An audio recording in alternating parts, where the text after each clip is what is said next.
So you picked up a Nintendo Switch, and the thing is, as great as this is, especially in handheld with a couple of accessories like control freaks and a case to put on it, the one thing that kind of bothers you about it is if you play platformers or if you play fighting games, is the lack of a dedicated D-pad. Like this just for me, it doesn't work. So I picked up something that I'm like, maybe this might be the one. And this is from Savage Rain Skull and Company. This right here, hopefully you can see it and it's clear. This right here gives you two different D-pads that you can put on your Joy-Con, as well as a couple other accessories. And you know, if you want to color up your buttons and such. I don't care about doing that to the buttons, but nonetheless, I'm very curious to see if this is worth the hype. So, with that being said, we're going to open this up, install it on the Nintendo Switch 2, and see how it goes. So, with that being said, if you guys want to pick up this, or if you want to pick up a Switch, links will be in the description down below. But let's go ahead and see if this is going to make playing fighting games very viable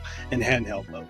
Let's get into it. All right, so we got the Savage Rain by Skull and Company. This allows you to have a functional D-pad, which, as you guys know, this isn't the greatest if you're trying to play fighting games or platformers. But this is supposed to be an accessory that gives you that additional like oomph. So what I'm gonna do is I'm gonna take these control freaks off. Don't worry, I got a whole separate accessory video I'm gonna be doing that is gonna cover control freaks, so just stay tuned for that.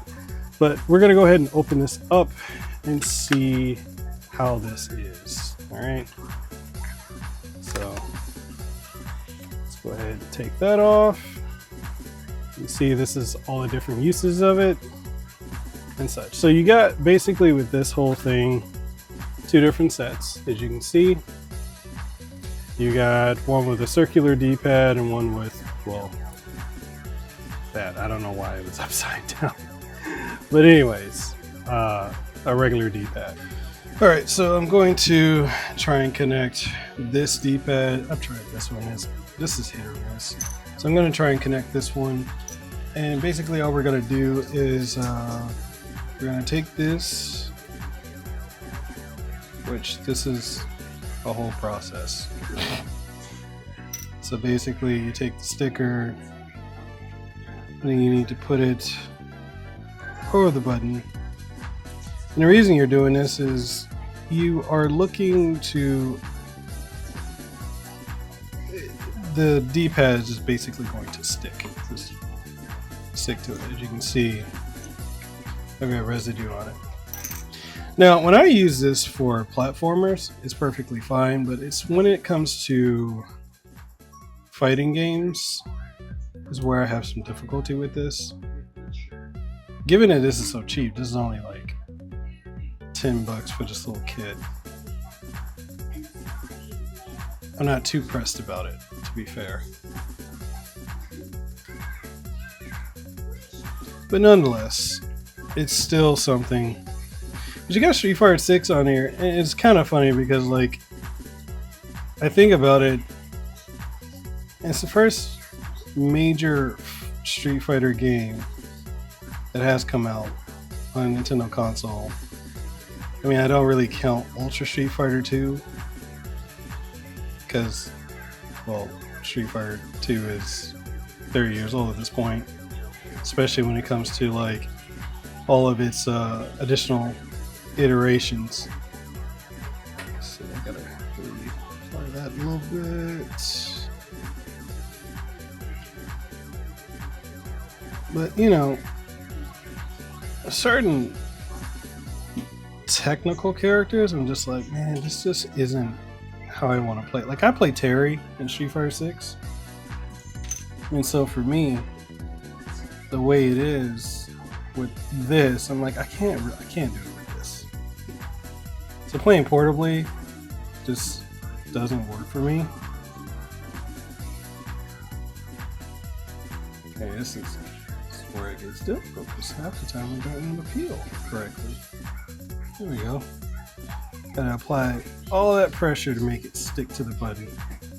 Now, you're supposed to add a little pivot to this But me personally, I found the pivot to be not the best. So I just leave it out because the pivot makes it difficult for it to like engage all the different directions. And other people have said this too about this. So yeah. So you put the D-pad over and then you want to apply pressure.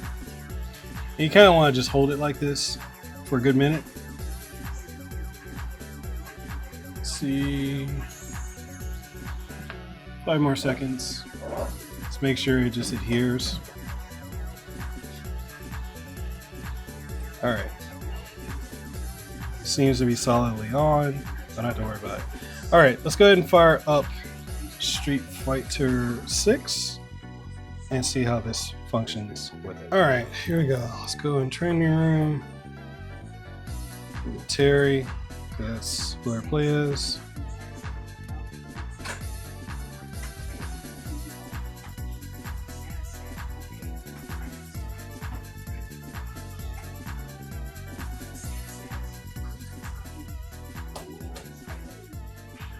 Okay.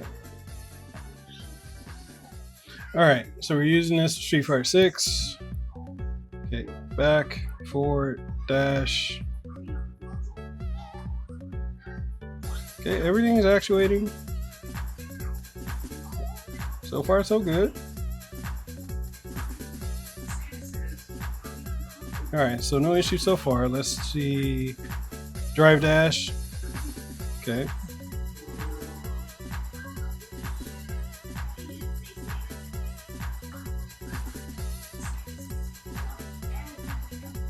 Okay. I'm able to pull off drive dashes, right side, left side. All right, so far not bad. All right, let me take this control freak off because it's throwing off my ability to hit the buttons. All right. Okay, so let's do his specials. So round wave, power wave. Hey, no issues so far. I'm able to pull it off. Not okay. Now this D-pad is definitely stiffer than like the typical one. Now what I want Nintendo to do, or a third party to do, hopefully Hori, is to make something like this for the Switch too, because it make it more viable. Anyways, I can somewhat pull off the power wave. All right, let's do rise and tackle. Okay.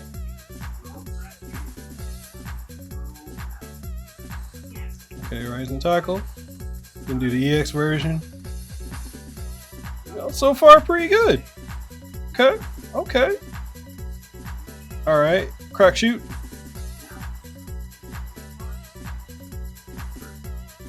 So crack shoot, EX crack shoot. All right, no issue.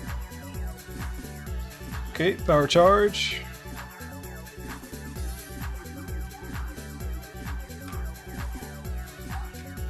Quick burn. Okay. Only thing I'm having issue with is that. That's one of my bread and butters.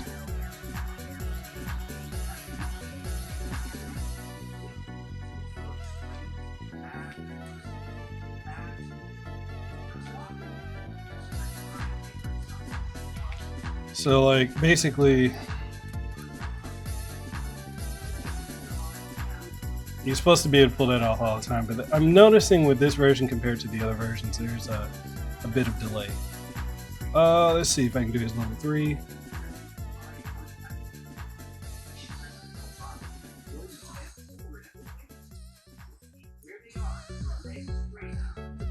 Alright, so far pretty good.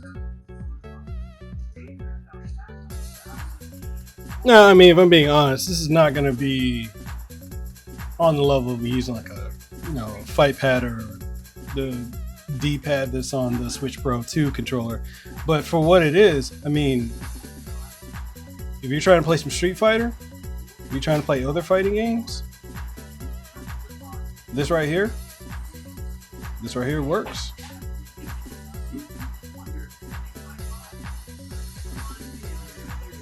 Yep. Hey, I suggest this. Pick this up. Link will be in the description down below. All right, and that's the video for the Savage Raven Skull and Company accessory. Like I said, I got 2 of these. This is the second one, and I was able to put it on my Switch too. But what do you guys think? Have you guys picked this up? Is this something you're interested in? Do you think for you this would be viable if you want to play fighting games, or if you want to play platformers, or anything that requires a little bit of precision, like classic survival horror games? Whatever your thoughts are, let's go ahead and get the conversation going down in the comment section down below. And with that being said, I'll catch you guys on the next one. Stay tuned for more content, and I'll see you on the next one. Peace out, and ahoy.